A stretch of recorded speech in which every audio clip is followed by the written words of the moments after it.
어제는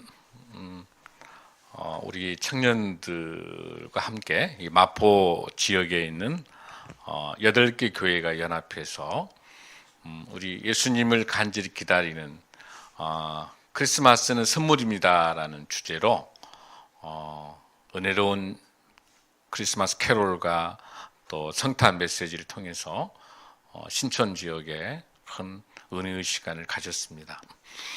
다른 팀들도 굉장히 잘하더라고요. 굉장히 잘하는데 그 중에서 우리 신생명나무교회 New Life Tree 워십 팀이 제일 잘했어요. 박수.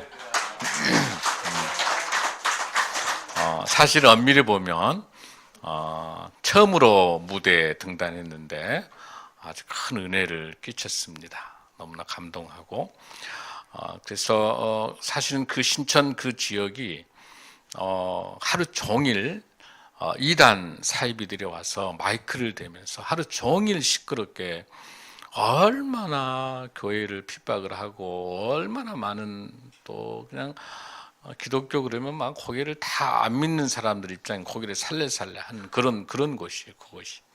근데 그렇게 무방비 상태로 있었어요.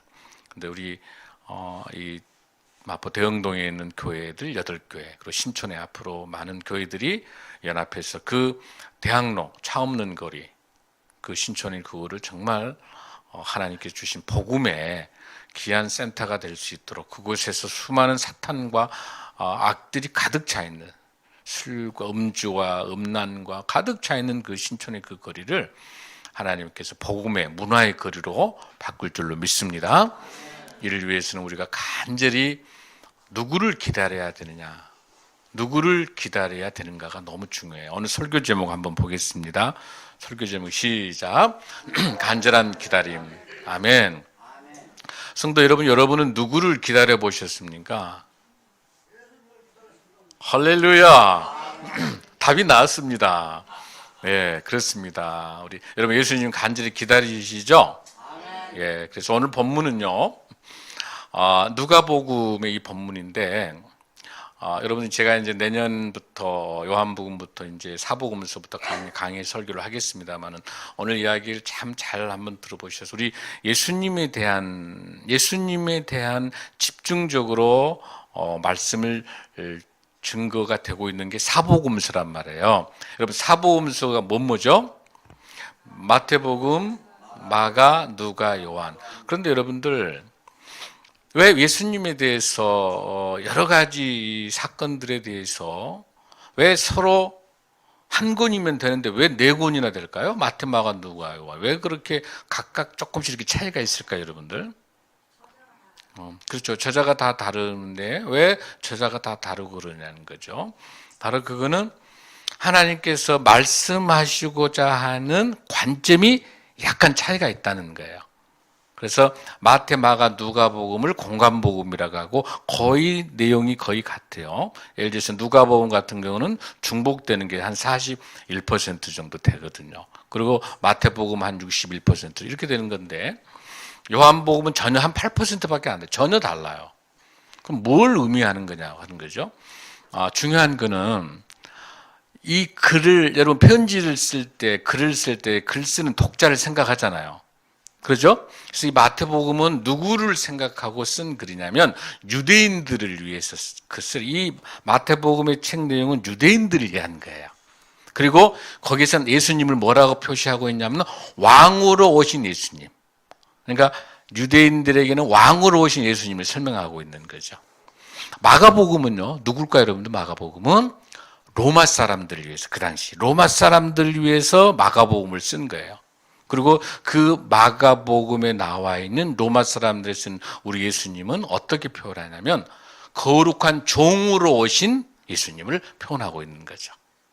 그 다음에 우리가 오늘 본문을 말하고 있는 우리 누가복음은 대상이 누구냐는 거예요, 여러분들. 대상은 이방인이에요. 믿지 않는 사람들, 이방인들 대상으로 쓰고 이 누가복음은 그 대상이 이방인인데 우리 예수님을 뭐라고 표현하냐요? 바로 인자, 사람의 아들로 오신 예수님이에요. 그 내용을 알고 여러분들이 말씀을 설교를 들으면 이해가 잘 될 거야. 아멘.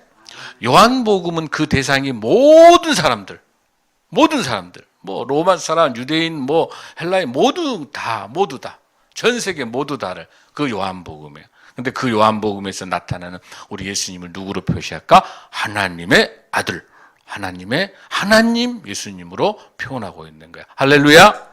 그럼 이 책 중에서 누가 제일 먼저 쓴 책일까요, 여러분들? 마태, 마가, 누가, 요한에서 여러분들 아침에부터 머리 아프니까 내가 한 게 낫겠죠? 제일 먼저 쓴 것이 마태, 마가복음이에요. 마가복음은 60년대 썼어요. 60년대. 그 다음에 마태복음이 70년대 썼어요. 외우기 쉽게. 그 다음에 오늘 이 누가복음은 그 다음에 대충 몇 년일 것 같아요? 80년대. 요한복음 언제 썼을까? 90년대. 수준 높아요. 그러니까 이 누가복음 몇 년도에? BC, 아니 AD? 예수님 오신 이후로 몇 년에? 80년. 누가복음은. 그래서 그렇게 썼다라는 배경은 또 하나 아주 중요해요. 누가복음이 굉장히 우리 초신자에게는 아주 좋은 책이에요. 왜냐하면 아주 쉬워요. 그리고 누가복음은 스토리텔링이에요. 이야기로 연결되어 있어요. 그러니까 우리 초신자들은 누가복음부터 읽게 되면 아주 수월해요. 훨씬 더. 그런데 더 귀중한 거는 뭐가 있냐면 아까 누가복음의 그 대상이 누구라고 그랬죠, 여러분들? 이방인. 금방 잊어버렸어요. 이방인인데 특히 누가복음에는 여성들이 많이 나와요. 여성들이 많이 나오고 그리고 너무너무 고난을 겪고 있는, 그 다음에 가난한 사람들이 많이 나와요. 그리고 계급이라든지 사회적인 신분이 가장 약자들이 많이 나와요. 또 병 걸린 분들이 많이 나와요. 그러니까 훨씬 더 우리 예수님이 사람의 모습으로 오셔서 정말 우리에게 기쁨과 희망을 주고 소망을 주신 그 복음서가 무슨 복음서다? 바로 누가복음서다. 또 하나 중요해요. 누가복음은 이 누가 분량 굉장히 많아요. 뭣도 썼기 때문에 그러냐면 복음서도 누가복음도 썼지만 바로 뭘 썼어요? 누가가 사도 바울하고 같이 따라다니면서 그렇죠. 사도행전도 누가가 썼어요. 사도행전도. 그러니까 누가는 직업이 뭐예요, 여러분들? 의사예요, 의사. 그러니까 아주 꼼꼼하게 아주 자세히 글을 써내는 거예요. 그래서 이 누가복음을 잘 우리가 묵상하게 되면 우리 예수님의 깊숙한 사랑을 우리가 잘 알 수 있는 줄로 믿습니다. 아멘. 그래서 오늘 이 본문에서 본문에 나타나는 그 말씀을 좀 가지고 우리가 보겠습니다. 여러분 39절에서 보면은 이때 마리아가 일어나 빨리 산골로 가서 유대 한 동네에 이르러. 여기는 어떤 내용이냐면 우리 예수님을 이제 잉태에 대한 성령의 음성을 통해서 마리아가 이제 임신이 됐는데 이 내용을 가지고 엘리사벳을 찾아가서 이 소식을 함께 나누는 거예요. 근데 이제 문제는 잘 보시면 여기 중요한 게 뭐냐면 엘리사벳은 마리아가 엘리사벳에게 나 임신했다는 말을 이 본문에 나와요, 안 나와요? 나오질 않아요. 나오지 않는데 어떻게 말하는 걸 보세요. 40절 한번 읽습니다. 시작. 사가랴의 집에 들어가 엘리사벳에게 문안하니 41절 엘리사벳이 마리아가 문안함을 들으매 아이가 복중에서 뛰노는지라. 그러니까 마리아가 엘리사벳 집에 들어오자마자 뭘 알아본다? 그 마리아가 임신한 거를 어때요? 알아보는 거예요. 거기 보세요. 아이가 복중에서 엘리사벳 마리아가 문안함을 들으매 아이가 복중에 뛰노는지라. 엘리사벳이 뭐하기 때문에? 성령이 충만함을 받아. 근데 여기서 이 문안함을 들을 때 이 아이는 예수님이에요? 엘리사벳의 아들이에요? 엘리사벳의 아들이에요. 세례 요한이에요. 세례 요한. 그러니까 세례 요한은 누구보다 예수님보다 먼저 6개월 전에 임신이 되는 거예요. 그러니까 이 복중에서 기뻐하는 것은 뭐냐면 마리아가 임신해서 들어오는 걸 보고 엘리사벳의 뱃속에 들어있는 아이가 누구가? 세례 요한이 안에서 너무너무 기뻐 뛰는 거야. 이걸 뭘 말하는 거냐면 세례 요한은 어디서부터? 엄마의 뱃속에서부터 선지자 역할을 한 거예요. 세례 요한의 역할을 하는 거예요. 여러분 이해되세요? 우리 예수님의 길을 예비하는 세례 요한인데 그 전에 엘리사벳 엄마의 뱃속에서부터 누구를 알아보는 거예요? 예수님을 알아보는 거예요. 할렐루야! 놀랐습니다. 그러면서 뭐라고 그래요? 아이의 복중에 뛰노는지라. 왜? 엘리사벳이 성령이 충만함을 받아서 큰 소리로 불러 이르되 42절 뭐라고 합니까? 시작. 여자 중에 네가 복이 있으며 네 태중에 아이도 어쩐다? 복이 있도다. 그러니까 마리아 너의 뱃속에 예수님을 잉태했기 때문에 예수님이 마리아의 너의 뱃속에 있기 때문에 누가? 마리아 너도 복이 있다는 거. 할렐루야. 여보 이 본문 이해되세요 여러분들? 그러니까 이거는 철저하게 성령이 충만하니까 이 내용을 알 수 있는 거예요. 그래서 가장 먼저 예수님이 오시기를 간절히 기다린 사람이 누구예요? 세례 요한이에요. 왜? 우리 예수님이 오시기 위해서 미리 길을 예비하는 거예요, 여러분들. 그래서 우리가 세례 요한에 대한 메시지를 한번 우리가 먼저 들어보겠습니다. 누가복음 3장 1절을 한번 우리 보면은요. 누가복음 3장 1절을 한번 보면 이렇게 되어 있어요.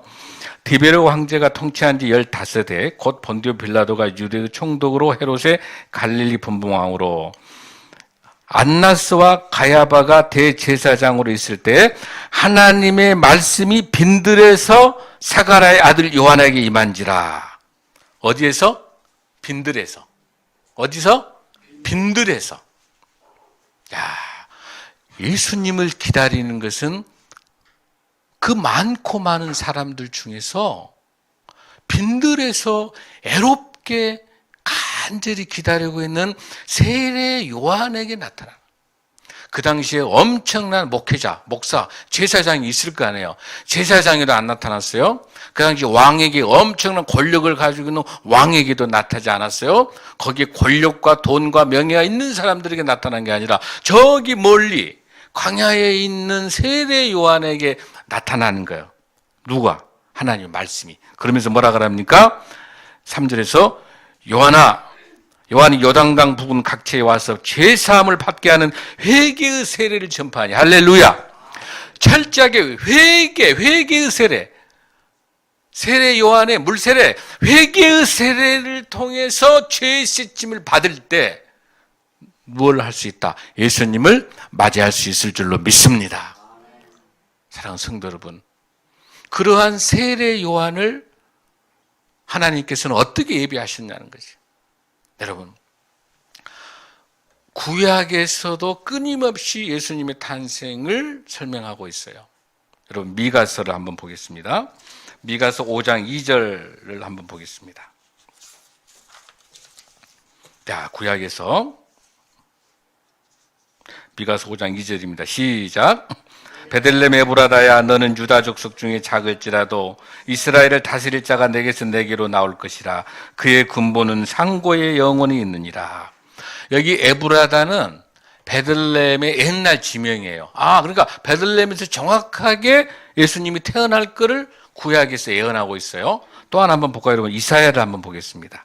이사야 7장 14절을 한번 보겠습니다. 이사야 7장 14절입니다. 시작. 그러므로 주께서 보라 처녀가 잉태하여 아들을 낳을 것이다. 임마누엘이라. 처녀가 잉태하여 아들을 낳는단 말. 누구다? 그의 이름을 뭐라고 한다? 임마누엘이란다. 이럴 때요, 실질적으로 BC 681년 전이에요. 700년 전이에요. 700년 전이에요. 이렇게 예수님의 탄생을 계속해서 예언하고 있어요. 말라기 선지자도 마찬가지죠. 말라기에도 보면은 3장 1절에 보면 메시아의 예언이 잘 나와 있어요. 그런데 오늘 이 시간에 제가 뭘 설명하려고 하냐면, 이런 예언이 들어있는 마지막 구약의 마지막 책이 무슨 책이에요, 여러분들? 말라기 책이에요. 구약의 제일 마지막에 있는 책이 말라기인데요. 그 말라기에 하나님께서 너무너무 이스라엘 백성들이 죄악에 가득 차 있기 때문에 말라기까지 말씀하시고 새로운 신약 시대로 건너는 그 동안을 뭐라 부르냐면 중간사라 불러서 침묵기야. 하나님께서 기가 막히니까 말을 안 하셔. 그게 몇 년? 400년 동안 말을 안 하신단 말이에요. 그러나 하나님 말 안 하시지만 하나님의 역사는 계속 진행되는 거예요. 말라기의 제일 마지막 4장 5절을 한번 보겠습니다. 읽습니다. 시작. 보라, 여호와의 크고 두려운 날이 이르기 전에 내가 선지자 엘리야를 너희에게 보내려니. 할렐루야. 누구를 보낸다? 하나님께서 앞으로 선지자 엘리야를 보낸다 했어요. 근데 그 엘리야가 과거의 엘리야가 지금 엘리야가 아닌데 어떻게 알 수 있을까? 그거는 여러분들 누가복음에 보면은요, 누가복음에서 자세하게 그 내용들이 잘 나와 있어요. 누가복음에서 하나님께서 설명하는 사람, 누가복음 1장 17절 한번 보겠습니다. 그 엘리야가 실질적으로 하나님께서 엘리야를 보내신다고 하셨는데 그 엘리야가 실질적으로 신약시대에 하나님께서 보내셨는지 한번 보겠습니다. 1장 17절 한번 봅니다. 시작. 그가 또 엘리야의 심령과 능력으로 주 앞에 먼저 와서 아버지의 마음을 자식에게 거스리는 자를 의인의 슬에게 돌아오게 하고 주를 위하여 세운 백성을 준비하고. 여기 뭐가 나와요? 엘리야의 심령과 능력으로 주 앞에 먼저 와서. 우리 예수 그리스도가 태어나기 전에 먼저 와서. 이 엘리야는 누구예요? 바로 세례 요한을 말하는 거예요. 할렐루야. 구약에서 세례 요한이라고 하는 엘리야가 누가복음에 정확하게 나타나고 있어요. 그러니까 이 세례 요한은 간절히 하나님께서 예비해 놓으신 이 세례 요한은 어디서부터? 태중에요. 엘리사벳 엄마의 뱃속에서부터 간절히 누구를 기다린다? 예수 그리스도를 기다린다. 할렐루야. 자, 세례 요한뿐만 아니라 누가 또 기다릴까? 우리도 기다리고 있죠, 여러분들? 근데 이 성경에서 우리 예수님을 간절히 기다릴 때 기다림의 조건이 뭐였죠? 반드시 회개하라. 죄에 대한 속죄함, 죄가 속죄되고 회개했을 때 우리 예수님을 만날 줄로 믿습니다. 특별히 사랑하는 성도 여러분, 이번에 우리가 성탄을 기다리면서 예수님을 기다리면서 우리가 뭐 해야 됩니까? 우리의 죄를 회개해야 될 줄로 믿습니다. 우리 죄를 속죄함을 받고 회개할 때 우리 주님께서 구주로 오실 줄로 믿습니다. 그러면서 하나님께서 기다리는 사람이 또 있어요. 여러분, 누가복음에요. 본문 중에서 보면은 누가복음에서 예수님이 오시기 전에 가장 먼저 나타난 사람이 누구예요, 여러분? 목자. 목자죠? 목자. 예수님께서 제일 먼저 나올 때 누가 나온다? 목자가 나오는. 여러분들 본문 중에서 누가복음 2장에 보면은요, 제가 한번 읽어드리겠습니다. 그 지역의 목자들이 밤에 밖에서 자기 양떼를 지키더니, 그러니까 다른 모든 사람들은 잠자고 있는데 누가? 목자들이 밤새 잠을 자지 않고 자기 양떼를 돌보면서 기다리다가 별을 보고 어때요? 목자가 어떻게 됩니까? 동방박사와 함께 목자들이 뭐 하게 돼요? 예수님을 제일 먼저 만나게 된단 말이에요. 그거는 어떤 축복 때문에 가능하냐는 거죠, 여러분들. 목자는 그 당시 제사를 지내기 위해서 베들레헴 근처에서 양을 키우면서 제사에 대한 양들을 잘 키우고 있었어요. 근데 이 집안이 어떤 집안이나요? 바로 에레미야 35장에 보면은 레캅이라고 하는 집안이에요. 이 레캅 집안은 어떤 집안이냐면, 이 에레미야 35장에 보면은 절대로 포도주를 마시지 마라, 포도원을 만들지 마라, 그 다음에 어느 장막을 지어서 거기 멈추지 마라. 그러니까 노마드 인생이지. 언제든지 목축만 하면서 늘 하나님을 경배하라고 하는 신실한 그런 집안이에요.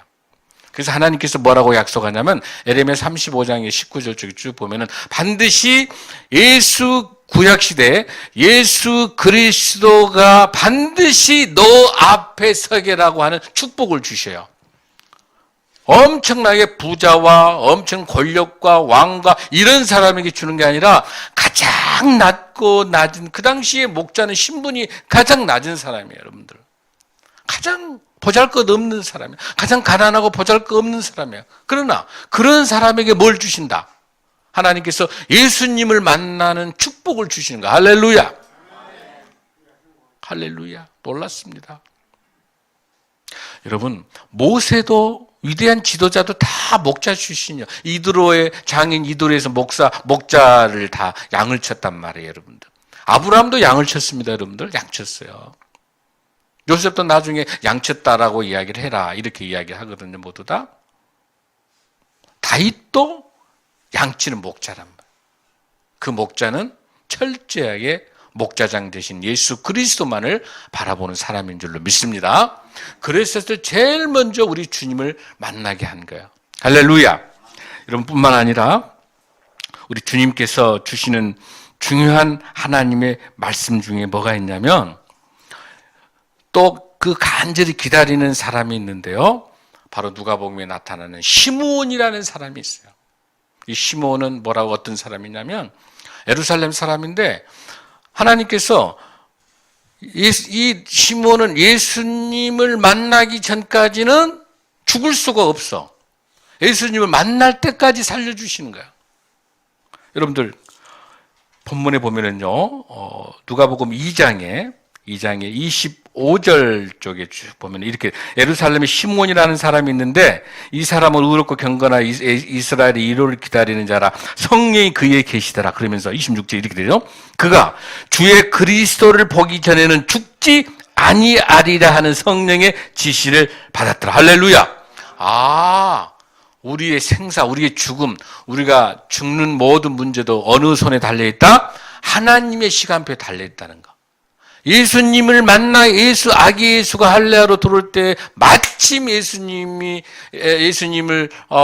마리아와 요셉이 예수님을 모시고 성전에 왔을 때 마침 그때 시몬이 나타나서 우리 예수님을 안고 기도하면서 빛이여 이렇게 기도하거든요.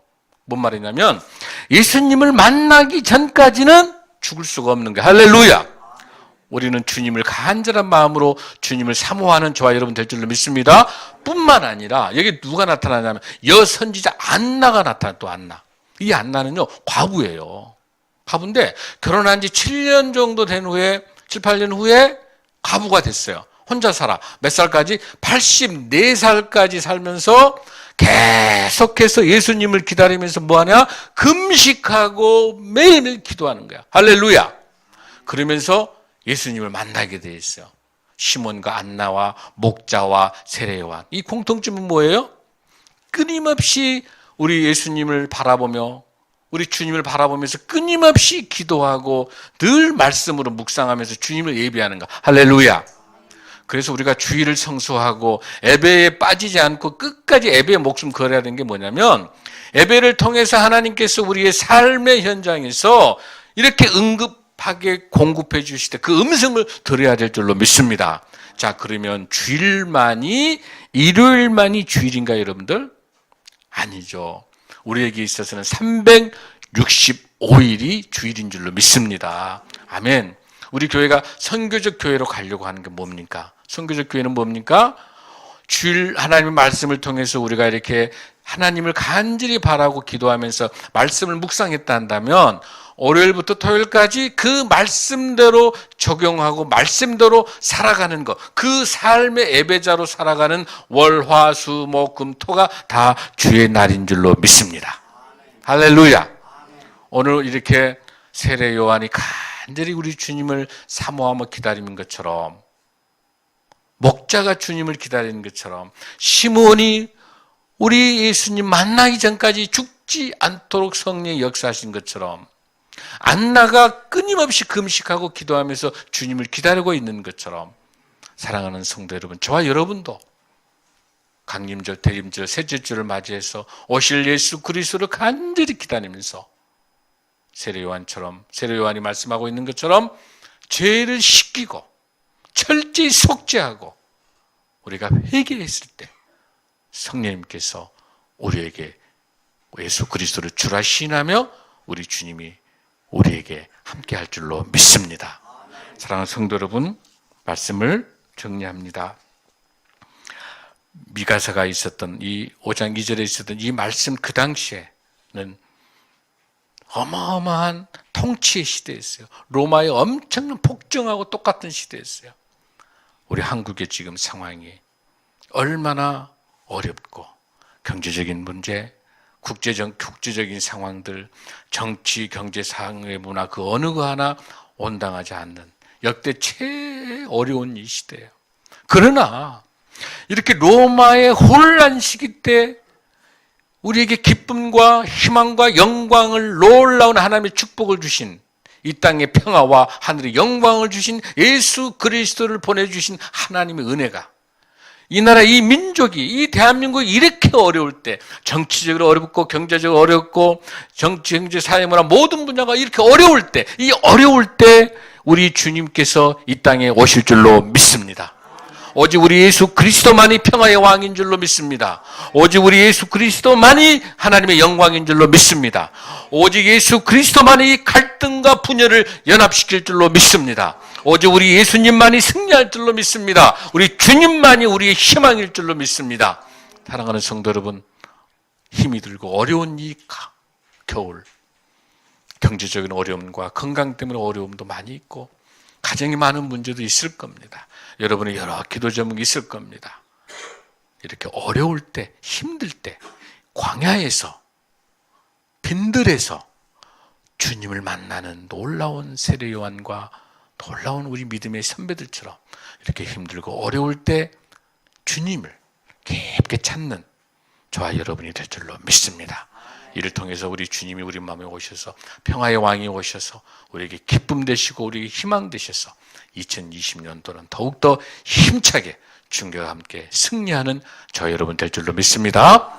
돌아오는 크리스마스 12월 25일 우리 예수 그리스도의 탄생을 간절히 기다리고 갈급히 기다리면서 우리의 마음도 넉넉하게 용서하고 사랑하고 이해하고 서로 감싸며 아름다운 공동체로서 승리하시길 바랍니다.